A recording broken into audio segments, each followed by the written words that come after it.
creo que esto que vamos a hablar ahora te conviene escuchar porque la verdad es que la mayoría de las personas que vivimos en esta ciudad vivimos rentando en alguna parte. Así que hoy vamos a hablar de temas de arrendamiento con nuestro abogado favorito, Valente Arizabalo. ¿Cómo estás? Bien, Vito, encantado, mucho gusto de estar aquí otra vez. ¿Qué tal las vacaciones? Nunca son suficientes, pero padrísimo, ¿eh? Muy bien aquí de regreso. Y con un tema bien interesante, como dices, ¿eh? Fíjate cómo la cuestión del arrendamiento inmobiliario, pensando sobre todo en inmuebles que se destinan a la casa-habitación, pues ha sido siempre algo muy importante en la ciudad. Y ahora con este boom inmobiliario donde se hacen nuevos edificios, condominios, bueno, pues mucho más. Entonces es importante que podamos platicar porque pues es un tema que a todos nos interesa. Fíjate que el arrendamiento inmobiliario, el arrendamiento como un contrato, está regulado por el Código Civil.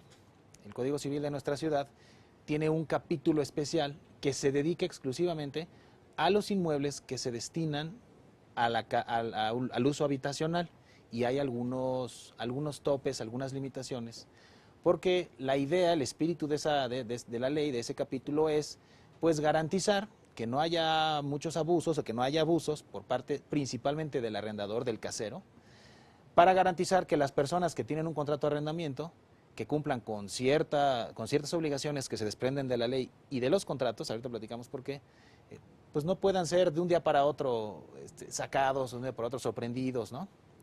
Parte de esos límites mínimos que debemos conocer es, si a mí me van a rentar un inmueble que voy a destinar para casa habitación en la Ciudad de México, el mínimo del contrato debe ser de 1 año.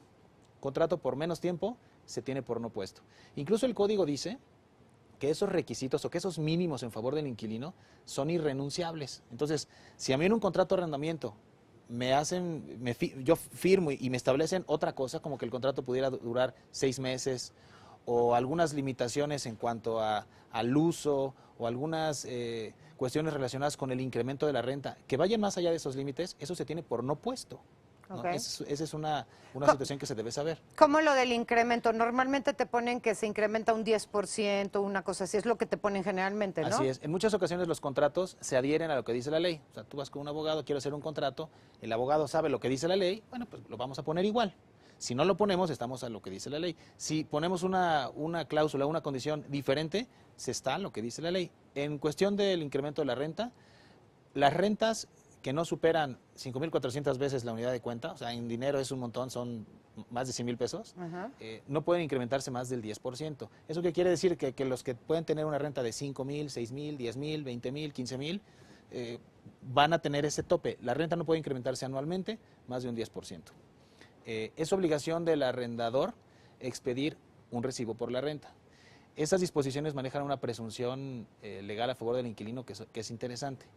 Hay ocasiones en que un inquilino no paga la renta 1 mes, no paga la renta 2 meses, 3 meses, y le está diciendo al arrendador que lo espere un poco, o el arrendador, hay arrendadores que son, pues que no les importa mucho, que son, ahí dejan las cosas al ahí se va, y cuando se dan cuenta ya les deben 6 meses de renta, 7 meses de renta. Hay una presunción que marca la ley en ese sentido, a favor del inquilino, que dice que si el arrendador no le reclamó judicialmente, no le demandó, no hizo nada, después de 3 meses de atraso, se entiende que el inquilino pagó esas rentas. ¿A qué voy? Un inquilino que debe 6 meses de renta. Si el arrendador no hizo nada, cuando vaya con un juez y reclame el pago de esas rentas adeudadas, solo le van a poder cobrar al inquilino las últimas 3, la de los últimos 3 meses, porque el inquilino tiene a su favor esa presunción. Como tiene a su favor esa limitación de no incremento de más del 10%. Como tiene a su favor ese mínimo de 1 año, que es lo que debe durar el arrendamiento. Como tiene a su favor que el arrendador debe procurar y debe hacer ciertas cosas para que el inmueble reúna las condiciones necesarias para ser habitado. También vemos en muchas ocasiones inmuebles que se rentan, departamentos, casas, que bueno, las condiciones en las que están son insalubres o simplemente inhabitables, ¿no? Los servicios están completamente recortados o no los hay. Entonces, esos son límites que deben respetarse frente a un contrato de arrendamiento en favor del inquilino. A ver, muchas veces efectivamente, porque le pagas al portero o lo que sea, o te dice, luego te doy tu recibo, o ya no se acostumbra que te den recibo, pues ya es como un trato de honor, digamos. Uno debería de exigir como persona que rentas, ¿deberías de exigir el recibo o te conviene que ni te lo den? Tú necesitas exigir el recibo, porque si tú estás ocupando como inquilino, pues la única manera que tienes de demostrar que has pagado la renta es con un recibo. En los contratos donde se establece un depósito en una cuenta, el depósito, el voucher es el recibo, pero cuando no, bueno, yo quiero mi recibo, lo quiero establecer, porque también del otro lado, hay arrendadores que justamente para guardarse ese as bajo la manga, pues no te da el recibo, aunque vayas al corriente. En el momento que viene un conflicto, pues el arrendador puede decir, pues yo voy a decir que no me has pagado la renta. Pero tenemos esta cláusula que dices que es a favor del Sí, arrendatario. pero solamente te puedo cobrar solamente los últimos 3 meses, pero al final me debes la renta de los últimos 3 meses, Okay. que es del otro lado, ¿no? Ya vimos lo que puede ser a favor del inquilino, pero también cuáles son las obligaciones que el inquilino debe cumplir justamente pues para que ese contrato de arrendamiento subsista. Básicamente son el pagar la renta a tiempo, en tiempo y forma, el darle el uso adecuado por el que se celebró el contrato al departamento. Yo celebro un contrato para que tú le des un uso habitacional a ese departamento, pero resulta que tú lo haces salón de masajes o resulta que tú lo haces oficina, le estás dando un uso diferente. Yo te celebro un contrato respecto de este inmueble, así como está, y tú le haces unas modificaciones sin mi consentimiento que alteran físicamente la estructura del lugar. Esas son las, vamos a decir, las limitaciones que tiene el inquilino en la ley, pero como aquí en la mayoría de los casos el arrendamiento parte de la celebración de un contrato, pues tenemos que estar también a lo que el contrato pueda decir, ¿no? El contrato puede manejar esas cláusulas, esos compromisos, pero puede manejar cualquier otra. ¿Sabes qué? Aquí no puedes tener mascotas. Si el contrato lo dice, tendrías que cumplirlo. Okay. Una consecuencia de que no se cumpla con las obligaciones que se desprenden de un contrato de arrendamiento, ya sea por la ley o ya sea por lo que dice el contrato, es la rescisión. La rescisión del contrato es, este contrato que está vigente lo vamos a deshacer por incumplimiento de alguna de las partes. Para eso, la persona que quiere reclamar esa rescisión, normalmente es el arrendador, normalmente es el casero, ¿no? Tiene que acudir ante un juez de lo civil, en esta ciudad, ante un juez de lo civil, en unos juicios especiales que se llama controversia en materia de arrendamiento inmobiliario. Son juicios especiales que tienen como objeto o fin el que se recupere la posesión del inmueble que se rentó. A veces, y en ocasiones lo hemos visto en la calle, mediante un desalojo forzoso. Entonces, un contrato que se incumple, si el inquilino incumple, bueno, el arrendador va a tener que promover un juicio. Ojo, un juicio que puede durar 6 meses, 8 meses, 10 meses, depende del caso, en el que quizá durante todo ese tiempo pues no va a estar recibiendo rentas, porque yo te estoy demandando probablemente por la falta de pago de rentas, pues no me pagaste las anteriores, te tuve que demandar y durante el juicio pues tampoco me las has pagado. Entonces quizá voy a recuperar mi inmueble en 8 meses, 10 meses, quién sabe si voy a recuperar rentas, ahí viene otro tema, porque pues un día el inquilino se fue, cuando sabe que hay un juicio, que hay una orden de lanzamiento, pues un fin de semana, agarra sus cosas y se va. El arrendador sí recupera el inmueble, pero queda pendiente el tema de las rentas. Por eso vemos también que como una tercera figura que se suma a esta relación de inquilino-arrendador está en lo relacionado a las fianzas, a las garantías. Tú vas a rentar y alguien te dice, yo quiero un fiador, ¿no? Esa es una persona, un tercero, que va a firmar y que se va a obligar por ti a pagar y a cumplir lo que tú en un momento dado no cumplas, ¿no? Ok, ¿cuánto tiempo? Porque vamos a poner que yo te digo, oye, Valente, me están rentando un depa, pero necesito un fiador. Ah, ok, yo voy a ser tu fiador. Entonces, vamos a hacer el contrato generalmente es por un año y luego dice que si no se hace un nuevo contrato, este mismo seguirá vigente. Ok, pero eso fue hace 15 años. Y 15 años después un día te hablan y te dicen, oiga, pues Pita nos debe 15 años de renta. ¿Se vale? Sí, depende de lo que diga el contrato. En principio, el fiador solamente, en principio, cuando no se establece otra cosa, solamente va a responder por el mismo tiempo que dura la obligación original, en ese caso 1 año. Pero si nosotros leemos los contratos de arrendamiento, que normalmente los hace o los plantea el arrendador, él se quiere cubrir.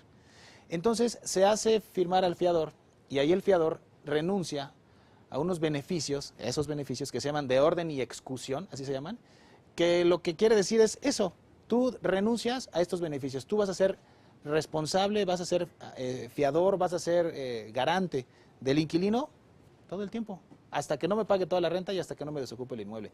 En ese caso, podrían pasar 5 años, 6 años, y el fiador sigue vinculado. Eso normalmente es lo que dice el contrato. Si el contrato no lo dice es por el tiempo. Pero tú también como fiador, que le quieres ayudar a alguien, cuando te piden, ¿no? Oye, necesito rentar, alguien me pide un fiador que sea propietario de algún inmueble, lo que mucha gente conoce como préstame tus escrituras. El fiador puede negarse, puede decir sí, pero solo por un año, o sí, pero solo hasta tal cantidad, sí, pero solamente bajo estas circunstancias. El punto es que el arrendador lo acepte, porque nosotros vemos en la práctica que el inquilino, cuando tiene la necesidad de irse a un lugar a rentar que le gustó, donde ya tiene quizá que salirse de otro para cambiarse de casa, pues prácticamente acepta las condiciones que te pongan, ¿no? Cuando no, tendría que ser el proceso de una negociación y que también el arrendador pudiera estar de acuerdo en eso. A ver, pero regresemos al tema Sí. del solidario, del que te prestó las El fiador. escrituras, ¿no? Pues yo era tu cuata, ¿no? En ese entonces. 15 años después ya a lo mejor ni nos volvimos a ver, ni sé nada de ti, ni nada de nada. Y de todas maneras te puede caer la poderosa. Sí, porque es una obligación legal. O sea, vemos eso, Y pero tú no puedes decir, óigame, no. tú firmaste el documento. Por eso mucha gente pierde las amistades cuando firmas como fiador y entonces empiezan a buscarte, empiezan a presionarte a ti porque tu fiado, por el cual tú estás respondiendo, no paga. Entonces se pierde la amistad y en algunos casos se pierde el patrimonio, porque sí, fiador, pues yo firmé, éramos cuates. Pues sí, al casero no le importa quién le pague, quiere que le paguen. Si el fiador está ahí, si el fiador dejó en garantía un inmueble, pues se van a ir con el fiador. Pero a ver, si dices que nada más te pueden cobrar los últimos meses, los últimos 3 meses, o sea, cubriendo esos 3 meses, tu fiador ya queda libre de problema. Sí, siempre y cuando el arrendador no haya hecho absolutamente nada, porque aquí el arrendador también puede hacer algunas cosas previas para que ese beneficio de los 3 meses no opere. O sea, los últimos 3 meses cuando el arrendador no hizo nada, me debes 10, pero yo no hice nada, cuando yo te reclamo únicamente te puedo cobrar los 3 últimos. Pero si yo como arrendador te hice un requerimiento judicial o te hice un requerimiento notarial o puedo acreditar que fui a cobrarte con testigos, que fui a cobrarte la renta, entonces ese beneficio ya no opera para el inquilino, porque el arrendador está demostrando que no hubo negligencia, que no hubo pasividad de parte de su parte y que sí fue a hacer e intentar el cobro y que fue el inquilino el que no le pagó a tiempo. Cuando eso se acredita, entonces se puede cobrar todo.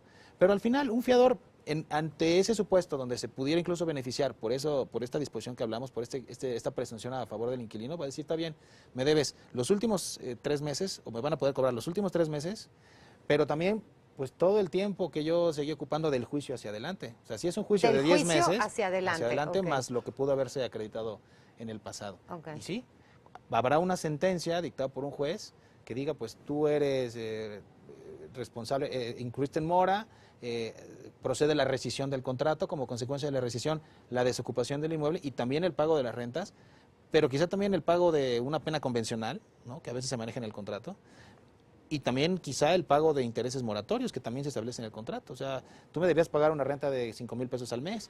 Al no haberlo hecho, me debes los 5,000, pero también un interés moratorio que establecimos, ¿no? Entonces son que está establecido en el contrato. Okay. Entonces, hay que ver, hay que analizar exactamente cada relación de arrendamiento de acuerdo a lo que dice el contrato. Y eso es lo que va a regir entre las partes. El inquilino tiene un derecho a prórroga. Dentro de esos beneficios, tiene derecho a prórroga hasta por 1 año más de arrendamiento, siempre y cuando esté al corriente y la pida antes del vencimiento del plazo original. Entonces, son muchos detalles, muchas cuestiones que son interesantes y que, bueno, la gente debe saberlas porque todo el mundo podemos rentar. Muy interesante, y de aquí se pueden desprender 1,000,000 de temas, y como siempre, licenciado Valente Arizabalo, es un placer tenerte aquí con nosotros. Encantado, Pita, encantado. Gracias. Mucho gusto. Continuamos con más.